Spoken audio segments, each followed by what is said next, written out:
Mara had rented the small cabin by the frozen lake for solitude. She wanted peace, away from the city, away from people. But there was one window that made her uneasy, tall, fogged, thick, with a frame so old it warped slightly in the cold. No matter where she sat, the glass reflected her face perfectly, even when she moved.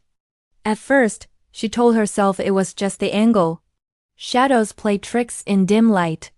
But the first night, the reflection didn't move exactly like her. She blinked. The reflection lingered for a moment after she looked away, a subtle delay almost. Alive, around 2:30 a.m. she woke to a scraping sound. Like nails on ice. Her breath caught. She thought it was the wind. She wasn't sure why, but the feeling of being watched made her stomach twist. The fog on the window slowly cleared in a patterned small handprints. Pale, tiny, dripping with something dark. Mara's flashlight barely reached the window, and as she approached, a face appeared behind the glass, not her own. Pale, twisted, hollow-eyed, mouth curved in a grotesque grin. Her heart slammed. The whisper started soft, almost too quiet to hear. "We see you." It came again louder. "We know you." Mara backed away. The floor creaked beneath her boots. The cabin suddenly felt smaller, suffocating. Shadows stretched unnaturally along the walls. She grabbed a chair and slammed it against the door, breathing heavily.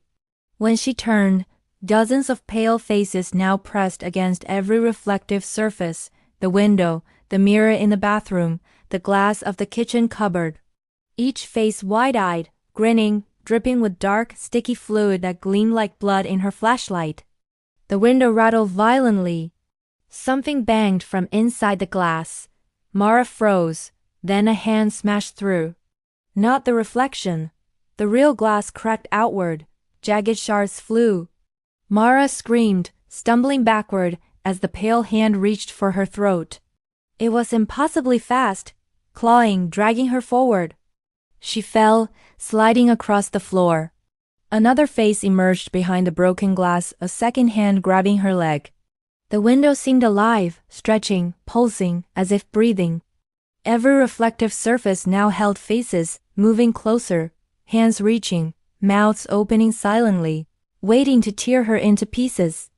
Mara scrambled to her feet, bleeding from cuts on her hands and arms from flying shards. She tried the door, locked. The cabin trembled, faint whispers echoing from the walls. "Let us in.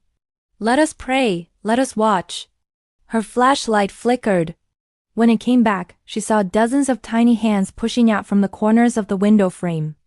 They stretched unnaturally long, some with sharp, pale nails dripping dark red fluid. She screamed, pounding on the glass. The reflection grinned wider, the pale figure inside tilting its head as if mocking her fear. Mara turned to run into the bedroom, but the mirror reflected the figure behind her, lunging. She tripped. Something slammed into her back, knocking her into the floor.